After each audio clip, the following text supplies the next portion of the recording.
Now let's turn to God's word, 1 Corinthians chapter 11 verses 23 to 34. దేవుని యొక్క వాక్యాన్ని చూద్దాము. కొరింథీయులకు రాసిన మొదటి పత్రిక 11వ అధ్యాయము 23 నుంచి 34 వచనాల వరకు మనం చదువుకొని ఉన్నాం. We already read that as part of the scripture reading. లేఖనాల భాగముగా మనం చదివి ఉన్నాము. And also every time when we administer the Lord's Supper, normally we read this portion. మరి ప్రతి బల్లారాధన కార్యక్రమంలో ఈ యొక్క లేఖన భాగాలు మనం చదువుతూ ఉంటుంటాం. I think if you like to know more about Holy Communion, and even when the church conducts Holy Communion, if you want to prepare your hearts, you want to come, be prepared to partake of the Holy Communion. This is a good portion to meditate even in your homes. Of course, there are other portions in the Gospel, in Luke, and there are many other portions of the Bible which talk about Holy Communion. But this is a good passage that you all must keep in your mind and meditate even before coming for the Holy Communion. మరి ప్రతిసారి సంఘములో ప్రభు బలలో పాల్గొనడానికి వచ్చేటప్పుడు మరి చదువుకోదగినటువంటి వాక్య భాగము ఇది. అలాగే సువార్తల్లో కూడా కొన్ని లేఖనాలు ఉన్నప్పటికీ మరి దేవుని యొక్క బలను సమీపించడానికి మనం ఎక్కువగా ఈ యొక్క వాక్యాన్ని మనం ధ్యానం చేస్తూ ఉంటుంటాము. ఇది చాలా అప్రాముఖ్యమైనటువంటి వాక్య భాగం. Now, as I mentioned, we are going to meditate from verse 23, but we did mention briefly on the Lord's Supper even in the previous sermon. మరి 23వ వచనం నుండి మనం ధ్యానం చేయబోతున్నప్పటికీ గడిచినటువంటి వారంలో మనం చూసినట్లయితే ఈ ప్రభువుల బలాల గురించి ఆరాధన గురించి ముందుకు కొంచెం మనం నేర్చుకొని ఉన్నాము. So we meditated on the topic of the importance of fencing the Lord's table. ఏమి నేర్చుకున్నామంటే ఆ యొక్క ప్రభు వాళ్ళకి సరిహద్దులు నియమించిన విధానాన్ని మనం నేర్చుకున్నాం. Normally we use that word fencing for land, right? ఈ సరిహద్దులు లేదా ప్రహరీ కట్టడం లాంటిది దేనికి వాడతామంటే భూమికి సరిహద్దులు ప్రాకారం కట్టడం వాటికి వాడుతుంటాం ఈ పదాన్ని. And why you fence your land? If you have a property, a land, why you go and fence it? నీకు ఒక భూమి లేదా కొంత ఆస్తి ఉందనుకో, దాని చుట్టూ ప్రాకారాన్ని ఎందుకు నిర్మిస్తావు? So that other strangers will not get into the land. ఎందుకంటే ఇతరులు ఆ భూమిలోనికి లేదా ఆ యొక్క దానిలోనికి ప్రవేశించకుండా కాపుదల ఉండడానికి ప్రాకారం నిర్మిస్తాం. So that only those who are authorized or owners or those whom we know will enter into it, and even the cultivation or whatever is happening in it, only they will take of it. అలా చేయడం ద్వారా ఆ యొక్క స్థలము యొక్క అధికారి మాత్రమే, ఆ ఓనర్ గారు మాత్రం లేదా దానికి సంబంధించిన వాళ్ళే దానిలోనికి ప్రవేశించగలరు. ఆ యొక్క పంట యొక్క ఫలాన్ని వారు వ్యవసాయం సాగు చేయగలరు, ఫలాన్ని వారు పొందుకుంటారు. So it's a way we protect what God has given to us. అంటే ఇది దేవుడు మనకి ఏదైతే ఇచ్చాడో దాన్ని మనము కాపాడుకోవడం. Few weeks before we went to Araku for pastors conference. మరి గడిచిన కొన్ని వారాల క్రితము అరకుకు వెళ్ళాము pastor కాన్ఫరెన్స్కి. And then we went to Odisha, around 50-60 kilometers from Araku. ఆ తర్వాత అక్కడ నుండి ఒక 60 కిలోమీటర్ల దూరంలో ఉన్నటువంటి ఒరిస్సా ప్రాంతానికి వెళ్ళాం. And there is a mission hospital, Asha Kiran Hospital. అక్కడ ఆశా కిరణ్ అనే ఒక మిషన్ హాస్పిటల్ ఉన్నది. And by God's grace, in 2018, with the gifts of certain believers who are part of the church, we managed to buy 1 acre land for the ministry of our church. దేవుని యొక్క కృపను బట్టి 2018లో అక్కడ ఒక ఎకరం స్థలము కొనుక్కోవడం జరిగింది. Due to COVID and all, we were not going there for a long time. ఆ తర్వాత కోవిడ్ రావడం వల్ల మరి అనేక కారణాలు బట్టి చాలా కాలంగా మేము అక్కడికి వెళ్ళలేదు. But we know people who are staying around, the land is still there. But once when we went there, we see many who are staying behind that property, they were using it as roads. Through the land they are going and coming because there is no fencing. మేము అక్కడికి వెళ్ళకపోయినప్పటికీ అక్కడ మా యొక్క పొలం ఉందని మాకు తెలుసు, చుట్టుపక్కల ఎవరు ఉన్నారో కూడా మాకు తెలుసు. అయితే మొన్న మేము వెళ్ళినప్పుడు ఏమవుతుందంటే ఆ చుట్టుపక్కల ఉన్న వారందరూ ఆ యొక్క పొలంలో నుంచి నడుచుకుంటూ వెళ్ళిపోతూ ఉన్నారు. And that's quite common in India, right? If you don't fence your land, people will go inside, they will walk, they will use it as a shortcut to go to their houses. ఈ యొక్క భారతదేశంలో ఇది సాధారణమే. మనకున్నటువంటి పొలాలకు మనం సరిహద్దులు కనుక నియమించుకోకపోతే, కాపలా పెట్టుకోకపోతే, ఏమి ఫెన్సింగ్ వేసుకోకపోతే ప్రజలు అందులోంచి నడుచుకుంటూ వెళ్ళిపోతుంటారు, దాన్ని వాడుకుంటూ ఉంటారు. ఇది సహజమే ఇక్కడ. So we recently decided to fence the land. కాబట్టి ఇక మేము కూడా అక్కడ దానికి కూడా ఒక ప్రాకారం నియమించడానికి నియమించుకున్నాం. So similarly, For Lord's Supper also, there is a term that we use to ensure that it is done properly, it is protected, the sanctity of the Lord's Supper is protected. That's why we use this term, fencing of the table. కాబట్టి అలాగే ప్రభురాత్రి యొక్క భోజనాన్ని కూడా మనము నియమించినటువంటి విధానముగా దానిలో ఉన్నటువంటి పవిత్రతకు తగినట్లుగా దాన్ని మనం జరిగించడానికి కొంత హద్దులు అనేది నియమిస్తూ ఉన్నారు. Of course, we don't have a literal fence around the elements. అంటే అక్కడ ఉండే ఆ యొక్క వాటికి కనిపించే విధంగా ఏ విధమైనటువంటి ప్రాకారం ఉండదు. But pastors, when they administer, use their words to warn the congregation on the dangers of partaking it unworthily. అయితే ఎవరైతే వాటిని ఇస్తారో ఆ యొక్క సేవకులు ఇచ్చే ఆ సూచనలు, ఆ హెచ్చరికలు, ఆ అజాగ్రత్తగా లేదంటే అమర్యాదగా ప్రభు బలలో పాల్గొనడం వల్ల కలిగే ప్రమాదం గురించి వారు హెచ్చరిస్తూ ఉంటారు. And that's why Paul already said, at least I mentioned 2 categories of people, they cannot partake of the Lord's Supper. మరి అందుకే పౌలు చెప్పాడు, నేను ముందుగా తెలియజేశాను, 2 రకాల ప్రజలు వారు ప్రభు బలలో పాల్గొనడానికి వీల్లేదని తెలియజేశాను. I hope you remember what we heard last Lord's Day. మరి అవి ఏంటో మీకు అవి గుర్తున్నాయని నేను అనుకుంటున్నాను. I mentioned heretics. Paul was very careful that heretics should not be allowed to partake of the Holy Communion. ఎవరైతే ఈ అబద్ధ బోధ చేస్తారో వారు ప్రభు బలలో పాల్గొనడానికి వీల్లేదని తెలియజేశారు. And then I also mentioned hypocrites. తర్వాత వేషధారులుగా ఉండేవారు, నటించేవారు, అలాంటి వారు కూడా ప్రభు బలలో పాల్గొనకూడదని తెలియజేశాను. So it's easy to remember, right? 2H in English. Heretics, hypocrites. They are not allowed to come to the table. ఇంగ్లీష్లో గుర్తుపెట్టుకోవడం సులభంగా ఉంటుంది కదా, 2 హెచ్లు, హెరిటిక్స్ అట్లాగే హిపోక్రటిస్. కాబట్టి ఈ 2 వర్గాలకు చెందిన వారు ప్రభు బలలో పాల్గొనడానికి వీల్లేదు. So it is important that the ministers who administer the Lord's Supper announce very clearly that who is eligible to partake and who should not come to the table. కాబట్టి ఎవరైతే ప్రభు యొక్క ఆ బలను ఇస్తూ ఉంటారో వారు ఖచ్చితంగా తెలియచేయాలా ఎవరు అందులో పాల్గొనడానికి యోగ్యులు, అర్హులో, ఎవరు అర్హులు కాదో ఆ విషయాన్ని తెలియజేయాల్సిన బాధ్యత సేవకులదే. And then when we come to the portion that we read today, in the latter part, we can very clearly see that Paul is very concerned that nobody should partake it without faith. So unbelievers are also not allowed to partake of the Holy Communion. అయితే మరి ఈరోజు చదవబడినటువంటి వాక్య భాగంలో చూసినట్లయితే మిగతా భాగంలో పౌలు ఏమని తెలియజేస్తున్నాడంటే అవిశ్వాసులైనటువంటి వారు పాల్గొనవద్దు అని తెలియజేస్తున్నాడు. We can see this from verse 27 onwards. Paul is giving clear warning against those who partake of the table without examining their heart or coming to the table unworthily. And these are all words of warning against unbelievers. 27వ వచనం నుండి చూసినట్లయితే అక్కడ పౌలు స్పష్టంగా అయోగ్యముగా పాల్గొనవద్దు అని హెచ్చరిస్తూ ఉన్నారు. అవిశ్వాసంతో లేదా అర్హత లేకుండా పాల్గొనవద్దని తెలియజేస్తున్నాడు. Verse 28 and 29 it says, "But let a man examine himself, and so let him eat of that bread and drink of that cup. For he that eateth and drinketh unworthily eateth and drinketh damnation to himself, not discerning the Lord's body." 28, 29 వచనాలు. కాబట్టి ప్రతి మనుషుడు తన్ను తాను పరీక్షించుకొనవలెను, అలాగు చేసి ఆ రొట్టెను తిని ఆ పాత్రలోనిది త్రాగవలెను. ప్రభు శరీరం అని వివేచింపక తిని త్రాగువాడు తనకు శిక్షావిధి కలుగుటకే తిని త్రాగుచున్నాడు.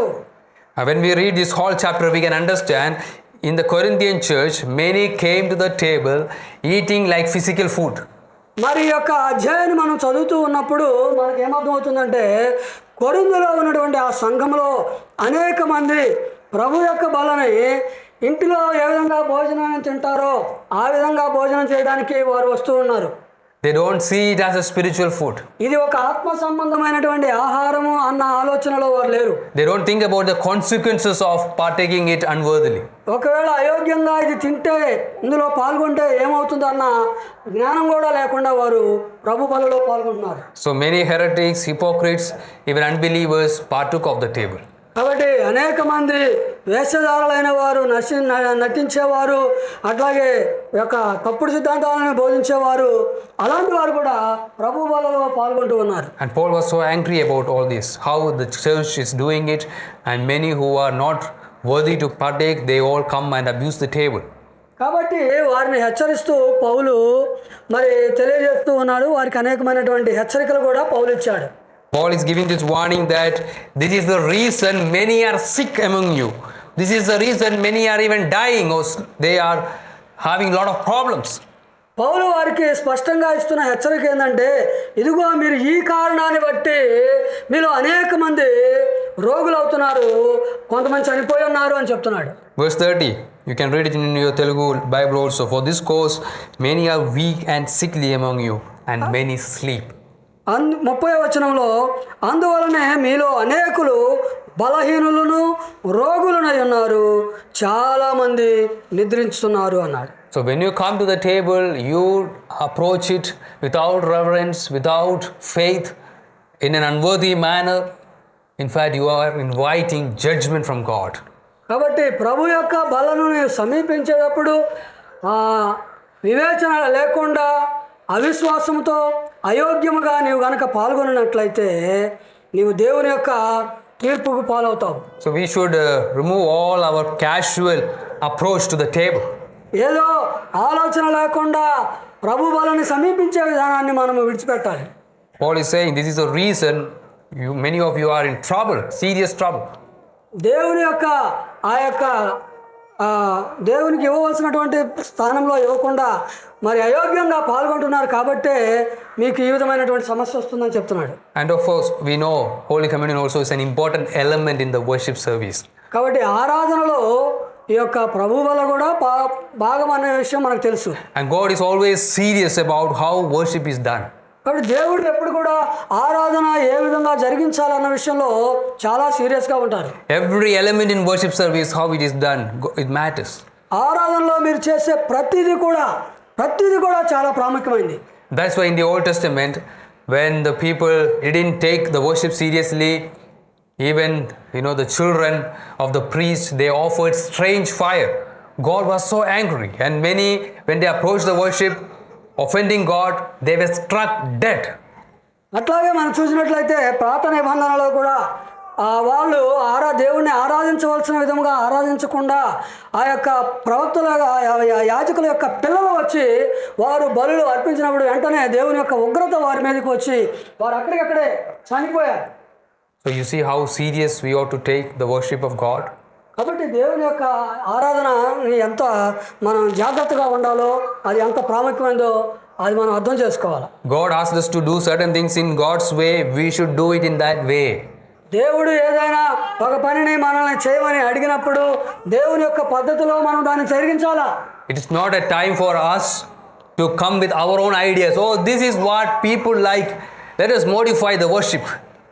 కాబట్టి మన యొక్క ఆలోచనల విధానాన్ని జరిగించుకోదామని కాబట్టి ఆరాధనలో కొన్ని మార్పులు తీసుకొద్దాం, ఎందుకంటే ప్రజలకి ఇది ఇష్టం కాబట్టి దాని పద్ధతి మారుద్దాం అని అనుకోవద్దు. Many churches around us, that's what they are thinking. The pastors, the leaders, ultimately they are making worship or planning for worship in such a way that people will be pleased. So కాబట్టి మన యొక్క చుట్టుపక్కల అనేక మంది పాస్టర్లు, సేవకులైన వారు ఈ ఆరాధనా విధానాన్ని, ఆరాధనకి వచ్చేవారిని, ఆ యొక్క ప్రజలను సంతోషపెట్టడానికి ఈ యొక్క ఆరాధన విధానాన్ని కూడా మార్చేవారుగా ఉంటున్నారు. So people like music, so let us give so much music to the church. ఒకవేళ ప్రజలకి సంగీతం బాగా ఇష్టం కాబట్టి మంచి సంగీతాన్ని వారికి వినిపిద్దాం. People like to dance, so let us all dance together. ప్రజలకి డాన్స్ చేయడం బాగా ఇష్టం కాబట్టి అందరం కలిసి డాన్స్ చేద్దాం. People don't like long prayers, so let us pray very short, maybe 2 minutes. ప్రజలకి దీర్ఘకాల ప్రార్థనలో ఎక్కువసేపు ప్రార్థన చేయడం ఇష్టం, అదైతే వాళ్ళు నచ్చరు కాబట్టి 2-3 మాటల్లో ప్రార్థన చేద్దాం అని అనుకుంటున్నారు. People don't like long preaching, let us make preaching time 5 minutes. అట్లాగే ఎక్కువసేపు బోధ చేయడం కూడా ప్రజలకు ఇష్టం ఉండదు, వినరు, కాబట్టి ఒక 5 లేక 10 నిమిషాలు మాత్రమే బోధ చేద్దామని సమయాన్ని కుదించుకుంటున్నారు. So you see how the worship is devised in the modern churches, where they like to please men, not God. చూడండి, ఈ విధంగా అనేకమైన మార్పులు తీసుకొచ్చి ఈ ఆధునిక ప్రపంచంలో ఆ, దేవుని కంటే మనుషులను ఎక్కువగా సంతోషపెట్టే విధంగా సంఘాలు ఆరాధన పద్ధతులు మార్చేశాయి. If you are a true believer, when you go to a church, you should not be thinking whether the worship is done in the way that entertains you. We should think whether the worship is done in the way that the Bible tells us, the way God commands us. నీవు ఒకవేళ నిజమైనటువంటి విశ్వాసమై ఉన్నట్లయితే నీవు ఆలోచన చేయాల్సిందేంటి? ఇదిగో నేను వచ్చినటువంటి యొక్క ఆరాధన, నేను వెళ్తున్న ఈ మందిరంలో నాకు అనుకూలంగా ఆరాధన జరుగుతుంది అనుకుంటావా, లేకుంటే ఈ ఆరాధన వాక్యానుసారంగా జరుగుతుందని గ్రహిస్తున్నావా? There will be a lot of styles of worship where the people run before man-made ideas. Even we know in the Old Testament, people don't like the way of worship, so they made a golden calf and started to worship. ఆ విధంగా మనుషులు తమ యొక్క ఇష్టానుసారంగా ఆరాధనా పద్ధతులను మార్చుకుంటూ వెళ్తూ ఉన్నారు. ఉదాహరణకి మన పాత నిబంధనలో కూడా చూసినట్లయితే దేవుడు నియమించినటువంటి ఆరాధనను వారు ఇష్టపడక వారు ఏం చేసుకున్నారు? వారు ఒక బంగారపు దూడ ప్రతిమను చేసుకొని ఆ దూడకే ఆరాధన చేశారు. People were so happy. అలా చేయడం వారికి సంతోషం. They were happy to even give their gold, silver, whatever they have to make the calf. ఆ బంగారు దూడను చేయడానికి వాళ్ళ దగ్గర ఉన్నటువంటి బంగారం ఏంటి, వెండి ఏంటి, మరి ఇత్తడేంటి, ఇవన్నీ కూడా ఇవ్వడానికి సంతోషం వాళ్ళకి. And I think in order to increase the number of people in our church, maybe if we put a golden calf, more people will come. More people will give their money also. ఒకవేళ సంఘంలో కూడా మనం ఎక్కువ మంది సభ్యులను చేర్చుకోవాలనుకుంటే మనం కూడా ఒక బంగారు ప్రతిమను పెట్టి బంగారపు దూడను కనుక ఇక్కడ ఉంచి ఆ విధంగా ఆరాధన చేస్తే మనకు కూడా ఎక్కువ మంది వస్తారు. దాన్ని చూసి ఇంకా బంగారం కూడా ఎక్కువ మంది ఇస్తారు. But is that what God wants? Is that what pleases God? అయితే మనం ఆలోచన చేయాల్సింది ఏంటంటే అది ఆ విధమైనటువంటి ఆరాధన వల్ల దేవునికి ఏమైనా సంతోషం కలుగుతుందా? We know God is angry. God judges all kinds of innovations of man when it comes to the worship of God. కాబట్టి దేవుని యొక్క ఆరాధనలో, దేవుని ఆరాధించే విధానంలో దేవుడు చెప్పిన పద్ధతి కాకుండా మానవుని యొక్క నూతనమైనటువంటి ఒరవడిని తీసుకొచ్చి పెట్టడం ద్వారా దేవుడు సంతోషించకపోగా దేవుడు ఇంకా మన మీద కోపపడతాడు. And then Holy Communion, the administration of sacraments, is an important part of worship service. We cannot do it in the way we want. We have to follow God's guideline. కాబట్టి ఈ యొక్క పరిశుద్ధోపకరణాలు, ఆ యొక్క ప్రభువులలో ఉండే వాటిలో మనం పాల్గొనే విషయంలో మనం తప్పకుండా చాలా జాగ్రత్తగా దేవుడు ఏవైతే ఆజ్ఞాపించాడో అలాగే చేయవలసి ఉన్నది. You approach it in the wrong way, there is great judgment. God may struck you with sickness, maybe sicknesses which cannot be even healed. God may struck you with death. ఒకవేళ నీవు కనుక అయోగ్యముగా కనుక నీవు ఉన్నట్లయితే మరి దేవుడు నిన్ను తీర్పు తెచ్చవచ్చు, ఏదైనా ఒక బలహీనత పెట్టవచ్చు, ఏదైనా కులమైన రోగాన్ని కూడా పెట్టవచ్చు. We cannot play with God. We cannot fool God. ఎందుకంటే దేవుని మనము మోసం చేయలేం.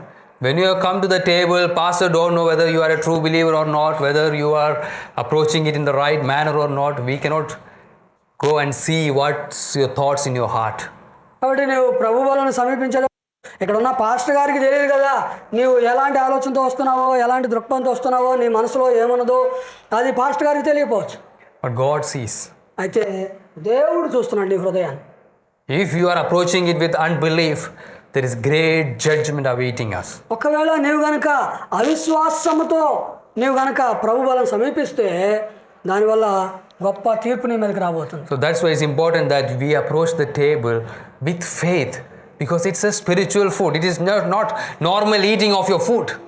కాబట్టి ప్రభువులను మనం సమీపించేటప్పుడు మనము విశ్వాసముతో ప్రభువులను మనం సమీపించాలి. ఎందుకంటే ఇది ఆత్మ సంబంధమైనటువంటి ఆహారము, భౌతిక సంబంధమైనటువంటి ఆహారం కాదు అని గ్రహించాలి. So all those who live in unbelief, all those who haven't put their trust in Lord Jesus Christ, they must refrain from partaking of the Holy Communion. ఎవరైతే అవిశ్వాసులుగా ఉంటారో, ఎవరైతే ప్రభు అయిన యేసుక్రీస్తునందు నిరీక్షణ లేకుండా మరి నమ్మకుండా ఉంటారో అలాంటి వారందరూ కూడా ప్రభు బల నుంచి వారు దూరపరచబడాలి. And the Bible also makes it very clear that all those who are also baptized and became part of the church, even if you are a believer, you are not baptized, you are officially not part of the church, became a part of the communion of the church.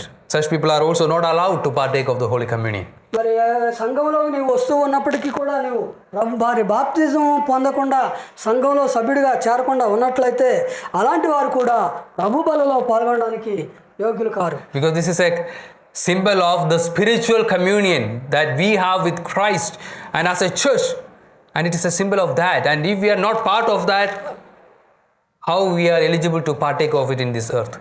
ఎందుకంటే ఇది ఆత్మ సంబంధముగా దేవునితో ఆ యొక్క సహవాసానికి గుర్తుగా ఉన్నది. నీవు ఆ సహవాసంలో సభ్యుడిగా చేర్చబడకపోతే నీవు దాంట్లో ఎలా పాల్గొనగలవు? That's why we use the word Holy Communion. It is a sign and a covenant symbol of the communion that we have in Christ. ఇది అందుకే దీనిని పరిశుద్ధ సహవాసము అని మనము పిలుస్తూ ఉన్నాము. కాబట్టి క్రీస్తుతో కూడా మనకి కలిగినటువంటి ఆ యొక్క పరిశుద్ధ సహవాసం ఇది. You know, there are many Christians who take Holy Communion only on Good Friday and on Christmas Day. మీకు తెలుసా, చాలామంది క్రైస్తవులు కేవలము గుడ్ ఫ్రైడే రోజు లేదంటే క్రిస్మస్ రోజు మాత్రమే ఆ యొక్క ప్రభు బలలో పాల్గొంటూ ఉంటారు. What kind of communion are they having?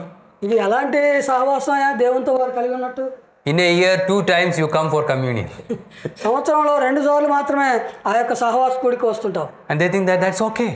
ఇదే చాలే అనుకుంటున్నారు వాళ్ళు. Is it a holy communion as the word of the Lord teaches us? అయితే ఆ దేవుని యొక్క వాక్యం మనకు బోధిస్తున్నటువంటి పరిశుద్ధ సహవాసం అంటే Is that the relation that we have with Christ? ఇదా దేవునితో మనం యేసుక్రీస్తుతో మనకు కలిగినటువంటి ఆ యొక్క సంబంధం? Oh, our relationship with Christ is expressed in the Bible for our human understanding. It's like a communion, a husband and a wife have a close communion with one another. ఈ యొక్క యేసుక్రీస్తుతో మనకున్నటువంటి ఆ యొక్క సంబంధము ఎలాగ పోల్చబడిందంటే భార్య భర్తల మధ్య ఉండే ఆ యొక్క సంబంధం లాగా పోల్చబడి ఉన్నది. If your husband comes to your house only 2 times in a year, will you be happy to stay with him? Will you like to call it a marital union which is so loving and happy? ఒకవేళ మీ భర్త సంవత్సరానికి 2 సార్లు మాత్రమే మీ దగ్గరికి వస్తూ ఉంటే మీరు సంతోషంగా ఉంటారా? దానిని పవిత్రమైనటువంటి బంధంగా భావించుకోగలుగుతామా? If he talks to you only 2 days in a year, ఒకవేళ సంవత్సరంలో 2 సార్లు మాత్రమే నీతో మాట్లాడుతూ ఉన్నాడు అనుకో, there's some kind of communication between them. That's not a true marriage. అదేదో కొద్దిగా వారి మధ్య కొంత కమ్యూనికేషన్ ఉంటుంది, కానీ అది నిజమైనటువంటి వివాహంలాగా అనిపించదు. Similarly, Christian communion is not that you show your face in the church for 2 times in a year. అట్లాగే క్రైస్తవుల యొక్క సహవాసము, యేసుక్రీస్తు మన సహవాసం కూడా ఏదో సంవత్సరానికి 2 సార్లు వచ్చి మన ముఖం చూపించి వెళ్ళేదిగా ఉండకూడదు. This is an everyday reality. ఇది ప్రతిదిన అనుదినం యొక్క జీవితం యొక్క వాస్తవమై ఉన్నది. So you should be in communion with a good church all the days of your life. మరి నీ యొక్క జీవితకాలం అంతా కూడా ఒక మంచి సంఘముతో నీవు ఆ సహవాసంలో ఉండాలి. So the Holy Communion, the Lord's table, shows the covenant communion among the people of God. Of course, the communion that we have with God, and it's also a representation of the communion that we have with God's people. కాబట్టి ఈ యొక్క పరిశుద్ధుల సహవాసము అనేది, ప్రభు బల అనేది నిబంధన జనుల యొక్క మధ్య ఉన్నటువంటి ఆ యొక్క సహవాసాన్ని తెలియజేస్తుంది. అలాగే ఇది దేవునితో సహవాసము, అంతేకాదు సంఘములో ఉన్నటువంటి ఒకరి మధ్య పవిత్రమైనటువంటి సహవాసాన్ని కూడా తెలియజేస్తుంది. So don't approach it in the way that, that's my convenient timing. Maybe I am so busy every Sunday, I don't want to go to church. I don't want to go to church when other times the Lord's Supper is administered. I am free only on Good Friday and Christmas Day, so I will come only that time. కాబట్టి ఎప్పుడు కూడా నువ్వు అనుకోవద్దు, మిగతా సార్లు ఎప్పుడు ఇచ్చుకున్న ఆరాధన నాకేం పర్వాలేదు, నాకు సమయం లేదు, నాకు కుదరట్లేదు, నాకు కుదిరిందల్లా కూడా ఆ గుడ్ ఫ్రైడే, ఆ యొక్క క్రిస్మస్కో లేకపోతే ఈస్టర్కో ఈ 2-3 రోజులే కుదురుతుంది, అప్పుడే వచ్చి నేను పాల్గొంటాను, అది చాలు అని అనుకోకూడదు.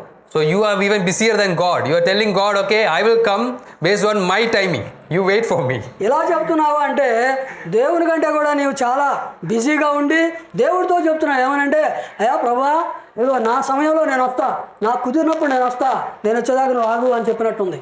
That's an unworthy approach to the table and to the communion table. ఇది అయోగ్యముగా ప్రభు వల్లనే సమీపించడం అంటే ఇదే. If you approach the table in that way, definitely God is going to judge you.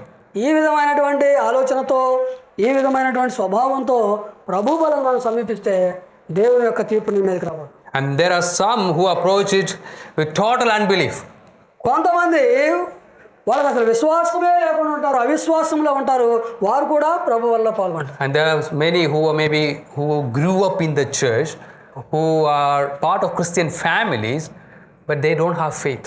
వారు ఏంటంటే సంఘంలో ఉంటారు, సంఘంలోనే పెరుగుతూ ఉంటారు, మరి ఆ యొక్క కుటుంబంలో సభ్యులుగా ఉంటారు, క్రైస్తవ కుటుంబంలో జన్మించుంటారు, కానీ వాళ్ళకి విశ్వాసం ఉండదు. So when they grow up, by the age of 18 or 20, pastor will say, okay, you are part of the church, you should start partaking of the communion.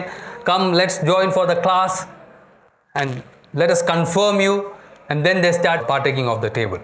వారు సంఘంలో అలా ఎదుగుతూ ఉన్నప్పుడు 18-20 సంవత్సరాల వయసు వచ్చినప్పుడు పాస్టర్ గారు వచ్చి, ఇదిగో ఇప్పుడు మీరు పెద్దవాళ్ళు అయ్యారు, మీరు ఇక హోలీ కమ్యూనియన్ పరిశుద్ధుల సహవాసంలో మీరు పాల్గొనాలి, ప్రభు వల్ల పాల్గొనాలి అని వారిని ఎంకరేజ్ చేస్తే ఆ విధంగా వచ్చి వాళ్ళు పాల్గొంటారు. And the parents also will look, oh, every youth in the church, now they are taking communion, so you also go and take. అప్పుడు పిల్లల యొక్క తల్లిదండ్రులు కూడా ఏమంటారంటే, అందరూ యవనస్తులు అందరూ కూడా వెళ్ళి తీసుకున్నారు కదా, నువ్వు కూడా వెళ్ళి తీసుకో అని వాళ్ళ పిల్లల్ని ప్రోత్సహిస్తారు. So they are following a system. In order to please the pastor, in order to please the parents, they go and take communion.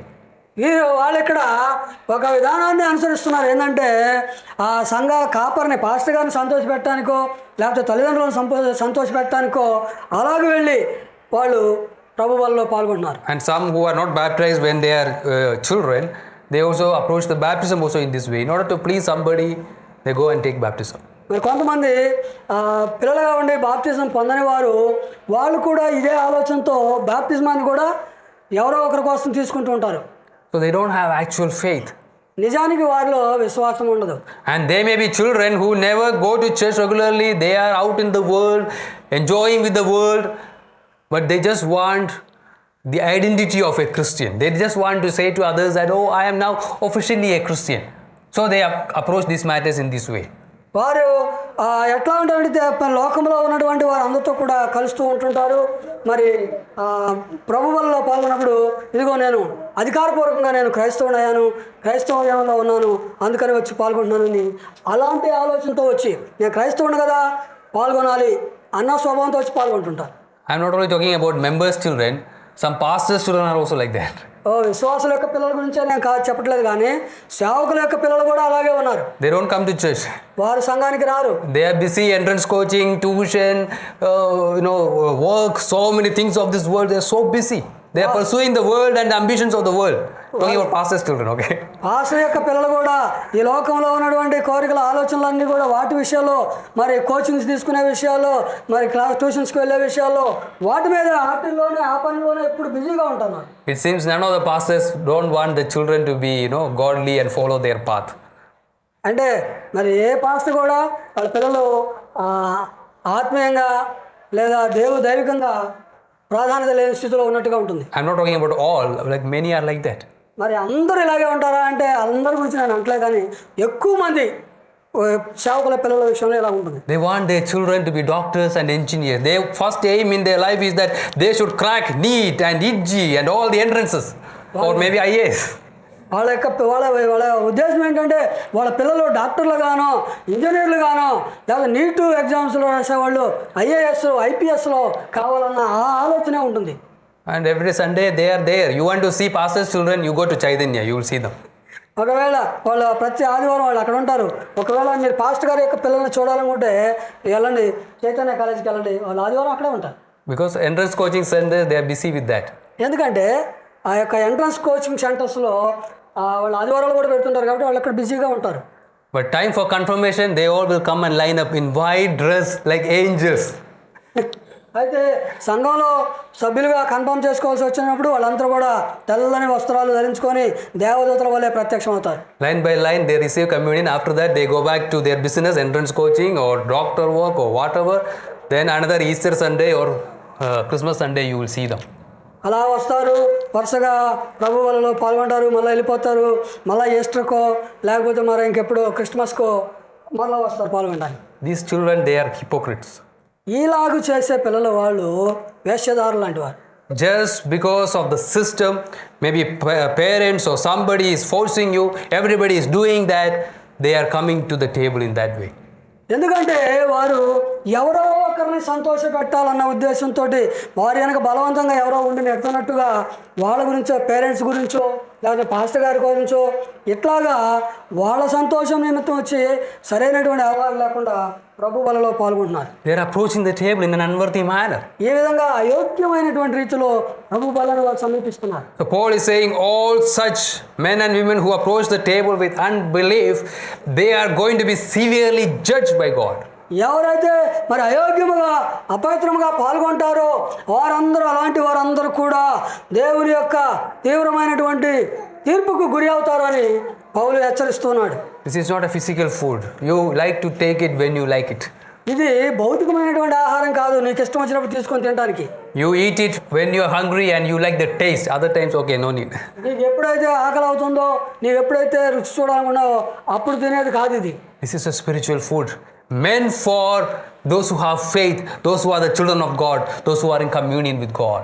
ఇది ఆత్మ సంబంధమైనటువంటి ఆహారము, దేవుని పిల్లలైన వారికి, క్రీస్తునందు విశ్వాసము కలిగిన వారికి, పరిశుద్ధుల సహవాసము కొరకు నియమించబడినటువంటి ఆత్మ సంబంధమైన ఆహారం. And in the verses from the beginning, from verse 23 to 26, we can see Paul even telling the manner of administration of the Holy Communion. మరి 23 నుంచి 26 వచనాలు చూసినట్లయితే ఏ విధంగా మీ యొక్క ప్రభువులు ఇవ్వాలో కూడా తెలియజేస్తున్నాడు. And Paul is reminding them that they as a church is doing this because Christ himself instituted it. మరి పౌలు వారికి ఏం తెలియజేస్తున్నాడంటే ఇది ఎందుకు చేస్తున్నామయ్యా అంటే యేసుక్రీస్తు ప్రభువారు మరి చెప్పిన విధంగా చెప్తున్నాడు. He is the one who said we must do it. ఆయనే మనం చేయాలని నిర్ణయించాడు అలాగా. So even in church, whatever things that we do, including the sacraments, we do it because Christ told or commanded or instituted it as part of the worship. కాబట్టి సంఘములో మనం ఏదైతే చేస్తూ ఉన్నామో, ఏ విధంగా అయితే నడిపిస్తూ ఉన్నామో ఇదంతా కూడా యేసుక్రీస్తు ప్రభువారు మనకి అలా చేయాలని నియమించాడు కనుక, హెచ్చరించాడు కాబట్టి మనం దాన్ని అలాగే నడిపిస్తున్నాం. And we know when we read the scriptures, there are only two such signs, baptism and the Lord's Supper. There is nothing else. But then sadly many churches, they want to add new things as part of the worship. But who instituted it? The church leaders, the Pope or the leaders of the denominations. They come with new things in the church. మరి సంఘంలో చూసినట్లయితే ఈ యొక్క బాప్తిస్మము అట్లాగే sacraments ఇవి మాత్రమే బైబిల్లో తెలియబడ్డవి, నియమించబడ్డవి. అయితే సంఘంలో ఇంకా అనేకమైన వాటిని కలుపుతూ వస్తూ ఉన్నారు. ఎవరు వీటిని కలుపుతున్నారు అంటే పాస్టర్లు, సంఘ నాయకులు. That's all man-made religion. ఈ విధానం అంతా కూడా మానవుడు ఏర్పాటు చేయబడిన మతం ఇది. When we study the early church, the apostles were very strict. They want to do what Jesus has commanded them to do. ఆదిమ సంఘంలో మనం చూసినట్లయితే వారు యేసు ప్రభువు వారు ఏది చెప్పారో దానిని చేయడం పట్ల వారు చాలా ఆసక్తిగా ఉన్నారు. In the Old Testament there were so many sacraments. మరి పాత నిబంధనలో అనేకమైనటువంటి సాక్రమెంట్స్ ఉన్నవి. And when we talk about sacraments, I think you already know, I have talked it many times. These are visible signs of spiritual mysteries. మరి ఈ యొక్క sacraments గురించి మనం చదివేటప్పుడు మీకు చాలాసార్లు చెప్పాను, మీ అందరికీ తెలుసు కూడా. ఇది దృశ్య రూపకమైనటువంటిది, ఆత్మ సంబంధమైనది అని చెప్పాను. And it is also a sign of the gospel itself. ఇది సువార్తకు సంబంధించినటువంటి గుర్తై ఉన్నది. So baptism points us to the salvation and the cleansing that the Holy Spirit works in our hearts as a result of Christ's work. మరి బాప్తిజంలో దేన్ని సూచిస్తుందయ్యా అంటే యేసుక్రీస్తు ప్రభువారు చేసినటువంటి ఆ యొక్క పని ఫలితముగా మనము ఆయన ద్వారా కడుగబడుతూ ఉన్నాము, రక్షణలో భాగమైనదని చెప్తున్నాడు. And the Lord's Supper points to Christ's death on the cross, his shedding of the blood, his body was broken for us, his sacrifice on the cross. His Lord's Supper points to that spiritual doctrine or the spiritual mystery. అలాగే ప్రభు యొక్క బల్ల, ఆ యేసుక్రీస్తు యొక్క ప్రభువారు వారు చిందించినటువంటి రక్తము, ఆ నలగొట్టబడిన ఆయన శరీరము, ఆయన పొందినటువంటి శ్రమలు వాటికి సాదృశ్యముగా ఉన్నది. So all these are symbols of Christ's work. ఇదంతా కూడా యేసుక్రీస్తు ప్రభువు చేసినటువంటి ఆ పనికి గుర్తులుగా ఉన్నవి. You hear about Christ when word of God is preached. నీవు క్రీస్తు గురించి వినినప్పుడు దేవుడు ఎప్పుడైతే నీకు బోధిస్తున్నాడో అప్పుడు వినాలి. You hear the gospel when the word of God is preached. దేవుని యొక్క వాక్యం బోధించబడినప్పుడు నీవు క్రీస్తు గురించి సువార్త గురించి వింటున్నావు. We announce the gospel about Christ's life, Christ's death, Christ's resurrection whenever the word is preached. దేవుని యొక్క వాక్యము బోధించబడినప్పుడల్లా కూడా మీకు సువార్త ద్వారా యేసుక్రీస్తు యొక్క మరణము జననము మరణము పునరుద్ధానముల గురించి తెలియజేయబడుతూ ఉంటుంది. So what is the sense that you use to receive it? ఇవి వినడం ద్వారా వీటిని గ్రహించడం ద్వారా నీవు ఏ విధమైన గ్రహింపు పొందుతున్నావు? You are using your ears to hear. నీవు నీ చెవులు వీటి ద్వారా వింటూ ఉంటున్నావు, చెవులను వినడానికి ఉపయోగిస్తున్నావు. So when the sermon is preached, you are just hearing it. కాబట్టి ప్రసంగము బోధించబడుతున్నప్పుడు నీవు దాన్ని వింటూ ఉన్నావు. And the Holy Spirit works in your heart and generates faith in you. నీవు వింటూ ఉన్నప్పుడు పరిశుద్ధాత్మ దేవుడు నీ హృదయంలో పనిచేసి విశ్వాసాన్ని నీలో కలుగజేస్తాడు. But sometimes we are so weak. అయితే కొన్నిసార్లు మనం చాలా బలహీనంగా ఉంటాం. That's why many come to church and the pastor is preaching so powerfully and they are sleeping so powerfully. ఆ బలహీనత కారణంగా మరి చాలా మంది సంఘానికి వచ్చినప్పటికీ వారు పాస్టర్ గారు బలంగా మరి ప్రసంగం చేస్తున్నా కూడా వారు చిన్నగా నిద్రలోకి జారుకుంటారు. Because we don't like to hear so much of sermon. ఎందుకంటే పెద్ద ప్రసంగాలు వినడానికి ఇష్టపడకపోవటం. In our church the sermon may be 35-40 minutes.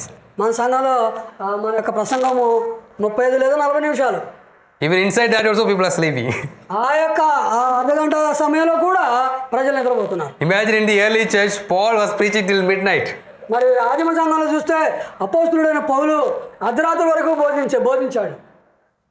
But that's one of our weakness where we are not so inclined to hear so much of things from God, even God's word. We are so sinful, we are so weak, and sometimes we don't want to use the senses, the ear, the ability to hear to the point that we are so focused in hearing God's word. కాబట్టి ఇది కూడా మనకు ఒక రకమైనటువంటి బలహీనత. దేవుని యొక్క వాక్యానికి మనం అనుసంధానం చేయబడకపోవడము, వాక్యం పట్ల శ్రద్ధ లేకపోవడము, ఆ వాక్యాన్ని మరి విన్నది గ్రహించుకోలేకపోవడము, ఇదంతా కూడా ఒక రకమైనటువంటి బలహీనత. I don't think that I am criticizing you. Sometimes I have also done that. ఏదో మిమ్మల్ని మాత్రమే విమర్శిస్తున్నానని మీరు అనుకోవద్దు. కొన్నిసార్లు మాకు కూడా నిద్ర వస్తుంది, మేము కూడా అలాగే చేస్తుంటాం. We are all weak. మనం అందరం కూడా బలహీనమే. But then we have to pray to the Lord, Lord help me to be focused on hearing of your word. కాబట్టి మనం ప్రభువుని అడగాలి, ప్రభువా మాకు సహాయం చేయండి, ఇదిగో నీ వాక్యాన్ని వినడానికి ఆ యొక్క శక్తిని మాకు ఇవ్వండి, అర్థం చేసుకోవడానికి గ్రహించడానికి అవసరమైన సామర్థ్యం ఇవ్వమని అడగాలి. You plan early not to sleep. కాబట్టి అప్పుడు నిద్రపోకుండా ఉండడానికి ముందుగా నువ్వు ప్రణాళిక సిద్ధపరచుకోవాలి. How you can do that? దాన్ని ఎలా చేయగలవు? Go to sleep early Saturday night. అప్పుడు I will tell you some tips.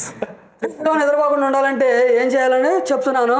మీరు శనివారం ముందుగానే నిద్రపోండి. Don't study till 1 o'clock, 2 o'clock. Definitely you are going to sleep in the church. శనివారం రాత్రి కనుక 1 గంట 2 గంటల దాకా చదువుకుంటా కూర్చున్నావు అనుకో, ఆదివారం సంఘంలో ఖచ్చితంగా నిద్రపోతాం. And you have a habit of going out, maybe shopping, marketing, and all the parties you keep on Saturday night. You come back, you sleep 12 o'clock, 1 o'clock. Definitely next Sunday you are going to sleep in the church. నీకేదో మరి పార్టీలకు వెళ్ళి నీ సమయం అంతా కూడా మీ అర్ధరాత్రుల దాకా గడిపేసి వచ్చేసి సాటర్డే అర్ధరాత్రి వరకు నీవు ఉండి ఆదివారం ఉదయాన్ని కనుక ప్రార్థనకు వచ్చినట్లయితే ఖచ్చితంగా నీవు సంఘంలో నిద్రపోతావు. So prepare early. Maybe go to bed early so that Sunday morning you are fresh and you can go and hear God's word. కాబట్టి శనివారము సాలినంత నిద్రపోవాలా, అప్పుడు ఆదివారం దేవుని యొక్క వాక్యాన్ని వినడానికి చక్కగా నువ్వు సిద్ధపడతావు. Let me not divert. The topic is not how to avoid sleep during sermon. Let me come back to the Holy Communion topic. ఏదైనా మన టాపిక్ ఇది కాదు. ఆ ప్రసంగంలో నిద్రపోకుండా ఎలా ఉండాలి అన్నది కాదు మన యొక్క ఉద్దేశము. Maybe I should preach on that one day. దాని గురించి ప్రత్యేకంగా ఒకరోజు బోధిస్తాను. So we are so weak. Sometimes we are sleepy. We cannot hear. We cannot understand pastors, preachers, theological terms he uses. So many verses in the Bible which are very tough. We are so weak and we cannot hear or understand properly. మనకున్నటువంటి బలహీనతలను బట్టి మనము pastor గారు చెప్పేవి లేకపోతే ఆ వాక్యంలో సారమైనటువంటివి ఆ లేఖనాల యొక్క అర్థాలని వాటిని మనం గ్రహించుకునే విషయంలో మనం చాలా బలహీనంగా ఉంటాం.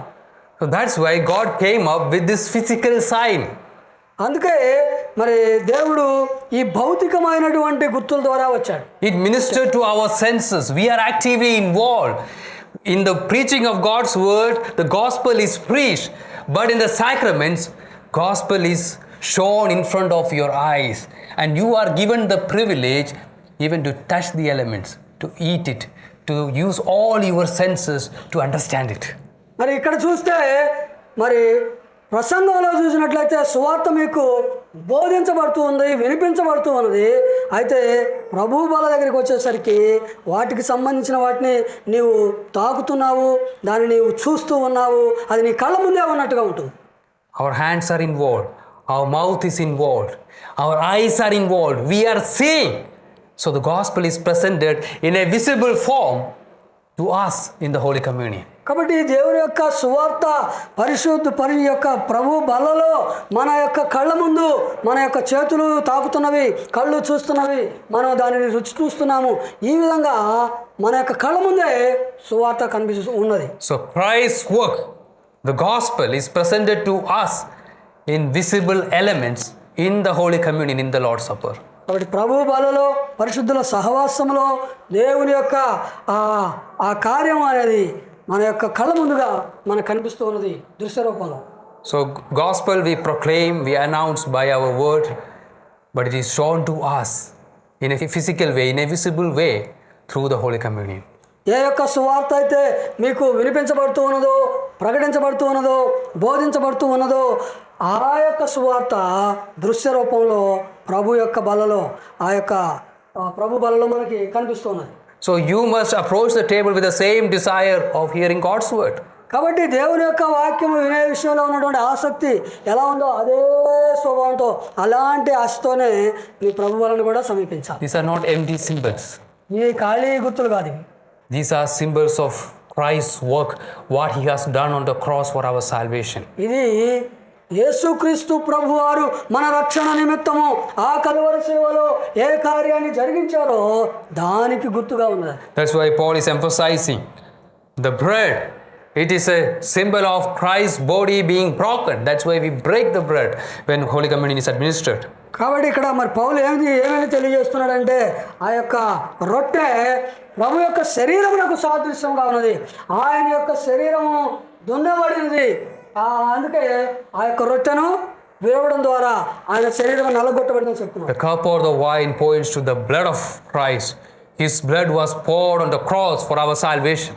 ఆ పాత్రలో ఉన్నటువంటి ద్రాక్షారసము యేసుక్రీస్తు యొక్క రక్షణ మరి రక్తానికి సాదృశ్యముగా ఉన్నది. మనకు మన రక్షణలో ఆయన చిందించినటువంటి రక్తానికి అది గుర్తుగా ఉన్నది. So it's a reminder to us that without Christ's shedding of his blood, without Christ's body being broken, there is no salvation for us. కాబట్టి ఇది మనకి ఏమని జ్ఞాపకం చేస్తుందంటే యేసుక్రీస్తు యొక్క శరీరము నలుగగొట్టబడకుండా ఆయన యొక్క రక్తము చిందించబడకుండా మనకు రక్షణ కలగదు అని తెలియజేస్తుంది. You should throw away all your ideas of earning salvation by your merit. నీ యొక్క క్రియల ద్వారా నీ సామర్థ్యం ద్వారా నువ్వు రక్షణను సంపాదించుకునే ఈ ఆలోచనలన్నీ కూడా నువ్వు పక్కన పెట్టేసి In the Holy Communion, we are again reminded that our salvation is fully based on Christ's finished work. మరి యొక్క పరిశుద్ధుల సహవాసంలో ప్రభు బలలో మనకి ఏమని గుర్తు చేయబడుతుందంటే మన యొక్క రక్షణ యేసుక్రీస్తు ప్రభు వారు సమాప్తి చేసినటువంటి ఆ కార్యము ద్వారానే మనకు కలుగుతుందని. And that's why in many portions when the Bible talks about Holy Communion, it says, oh, it is given for you. Christ is given for you. Christ's sacrifice is offered to you. You go and receive it. కాబట్టి అనేక సార్లు ఏమని బోధించబడుతుందంటే ఈ యొక్క పళ్ళ అనేది మనకు ఇవ్వబడింది, మనకి ఉచితంగా అనుగ్రహించబడుతుంది. కాబట్టి నీవు వెళ్ళి దాన్ని పొందుకో. You go and receive it. నువ్వు వెళ్ళడమే అంగీకరించడమే. This is not about you. This is not about your work. ఇది నువ్వు చేసే పని కాదు, నీ పని కాదు ఇది. This is a sign of Christ's work, and it is given, even the salvation in Christ is given freely to you. కాబట్టి ఇది యేసుక్రీస్తు ప్రభు ద్వారా జరిగినటువంటి పని, దానికి గుర్తుగా ఉన్నది. ఆ యొక్క క్రియ ద్వారా ఈ రక్షణ నీకు అనుగ్రహించబడుతుంది. So our eyes, our minds, all must be focused on the saving work of Christ, even the forgiveness that he offers to us. కాబట్టి మన యొక్క ఆలోచన కానీ మన యొక్క దృష్టి అంతా కూడా మనము ఆ యేసుక్రీస్తు యొక్క సమాప్తి చేయబడిన కార్యం మీద ఉండాలి. మనము పొందుకున్నటువంటి ఆ యొక్క రక్షణ క్షమాపణ ఇదంతా కూడా మనకి యేసుక్రీస్తు ద్వారా కలుగుతున్నది. Not only Lord's Supper, even baptism is primarily a sign of Christ's work. మరి కేవలము ప్రభు వల్ల మాత్రమే కాదు కానీ బాప్తిజం కూడా అది ప్రాథమికమైనటువంటి క్రీస్తు యొక్క చేసిన పనికి గుర్తుగా ఉన్నది. You know, one of the greatest weakness of men, sinful men, is to make all this as man's work. మానవుని యొక్క మరి గొప్ప బలహీనత ఏమిటి అంటే వీటన్నిటిని కూడా మరి మానవుని యొక్క కార్యాలుగా చూపించుకోవడం. That's what was happening in the Old Testament. అందుకే పాత నిబంధనలో అలాగే జరిగింది. Lord instituted so many sacraments. ప్రభు వారు అనేకమైనటువంటి సాక్రమెంట్స్ వారికి తెలియజేశారు. And people went and did it, they repeated it, thinking that this is something that they do to please God.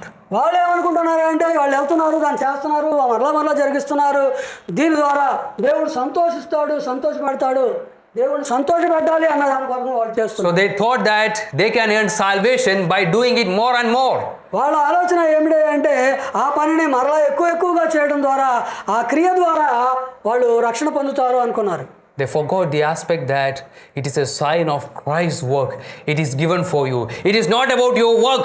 It is about Christ and His finished work. ఇది మరి యేసుక్రీస్తుకి గుర్తుగా ఉన్నదని, ఆ యేసుక్రీస్తు ద్వారా ఇవ్వబడుతుందని, నీ క్రియల ద్వారా కలగదని వారు గ్రహించలేకపోయారు.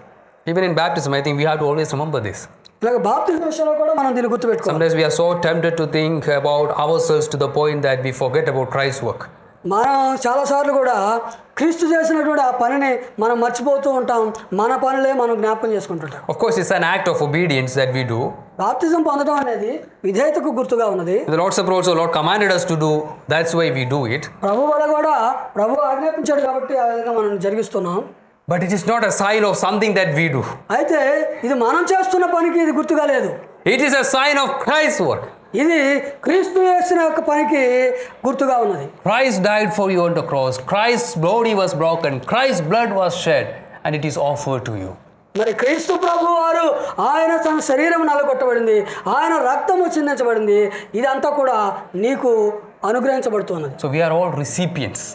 మనం అందరము పొందుకునేవారమే. We are recipients of this free gift of salvation in Christ Jesus offered to us. యేసుక్రీస్తు ప్రభువులో మనకి ఉచితంగా అనుగ్రహించబడుతున్నటువంటి ఈ రక్షణ మనం అందరం కూడా పొందుకునేవారమే. And these signs also clearly portray that, because there is nothing of work that you do.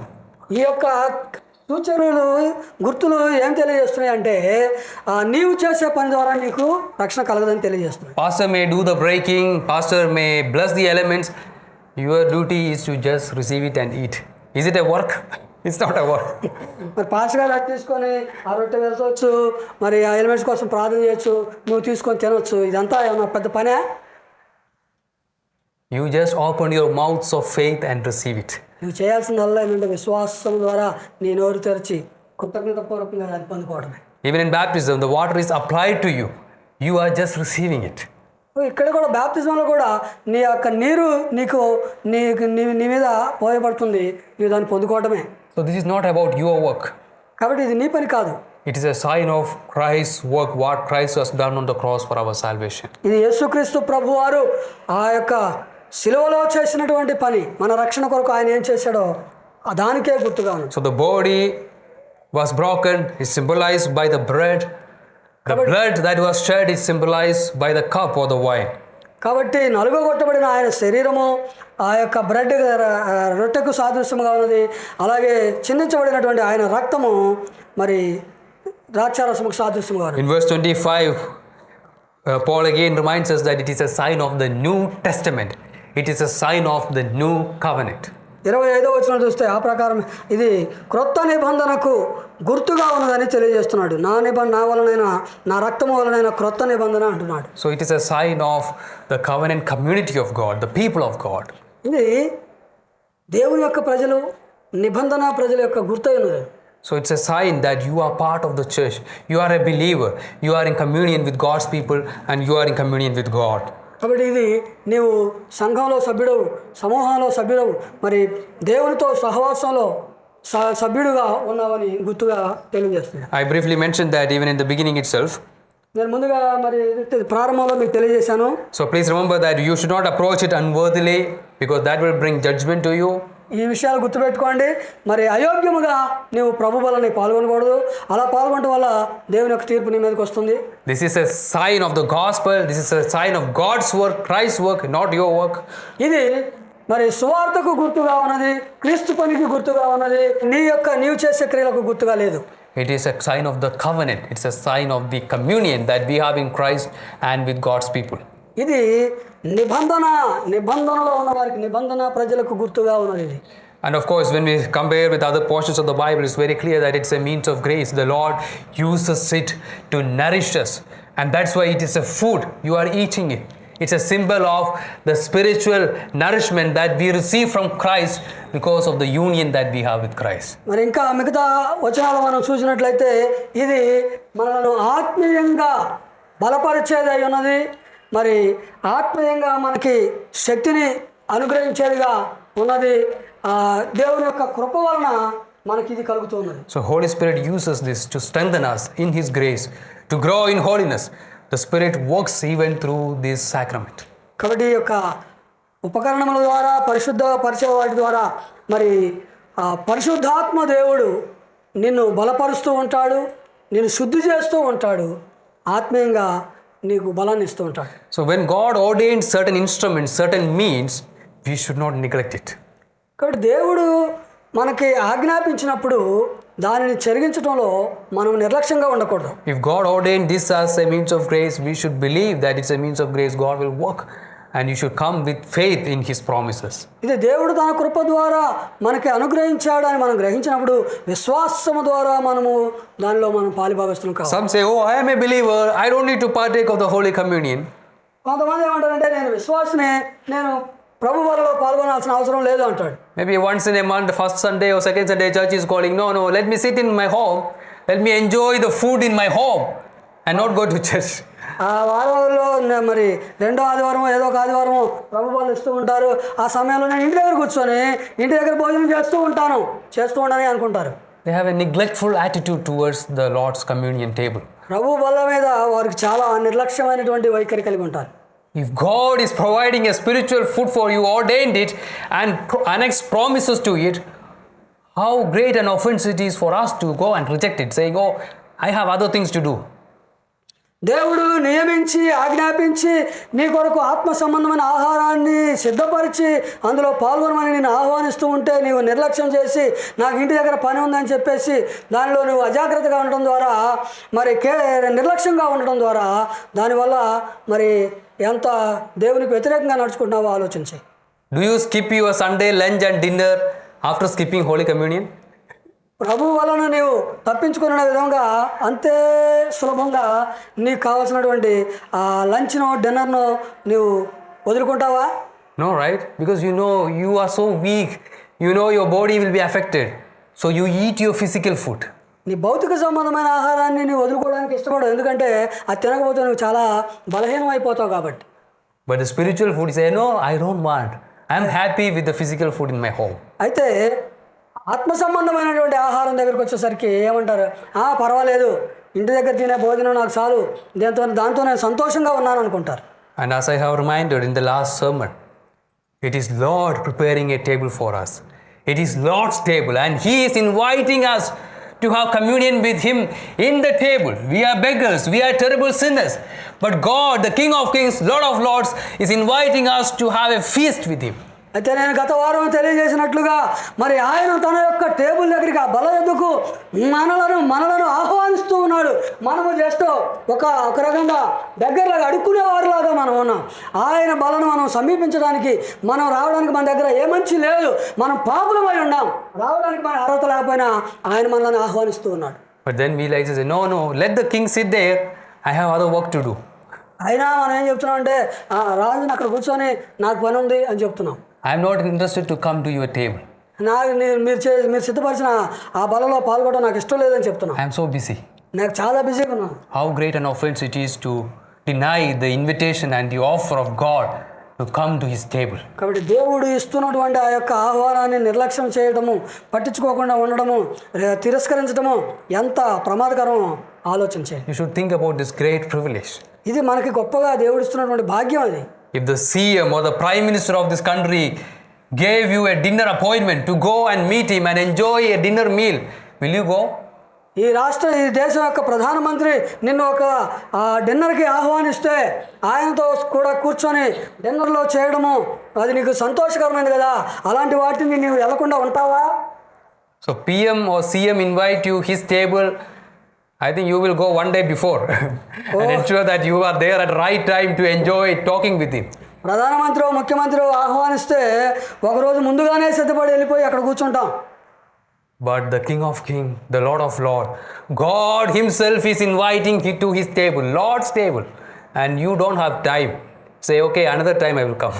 అయితే రాజుల రాజు ప్రభువుల ప్రభు అయినటువంటి దేవాతి దేవుడు ఆయన యొక్క తన సహవాసానికి ఆయన ఆహ్వానానికి నీవు మరి నో అని చెప్తున్నావు, తర్వాత ఎప్పుడో వస్తానులే అని చెప్తున్నావు, తిరస్కరిస్తున్నావు, తృణీకరిస్తున్నావు. So let us not neglect this spiritual nourishment, the spiritual food, this communion that the Lord is offering to us through his table. కాబట్టి ఆత్మ సంబంధముగా ఇవ్వబడుతున్నటువంటి ఈ యొక్క ఆహారాన్ని ఏ ఎట్టి పరిస్థితుల్లో కూడా నీవు నిర్లక్ష్యం చేయవద్దు. So as a church, let us pray and even acknowledge that the times where we have neglected this ordinance, where we have sinned against God. Let us ask God's forgiveness and let us pray that as a church we will prepare for every time when the Holy Communion is administered and we come and partake of the spiritual food offered to us and even meditating and thanking God for the great work that Christ has done on the cross for our salvation. కాబట్టి మనము మరి ఇంతకుముందు ఎన్నిసార్లు ఈ విధంగా మనం నిర్లక్ష్యంగా నడుచుకున్నామో, ఎన్నిసార్లు మనం ప్రభు వల్లని నిర్లక్ష్యం చేశామో ఒకసారి మనం ఆలోచన చేసుకొని ప్రభు సన్నిధిలో ఒప్పుకుందాం. ఇక నుంచైనా ఇదిగో రాబో కాలంలో మరి ప్రభు వల్లని నిర్లక్ష్యంగా కాకుండా అశ్రద్ధగా ఉండకుండా శ్రద్ధగా ఉండేటట్టుగా అటువంటి మనసు కొరకు ప్రభు సహాయం కొరకు అడుగుదాం.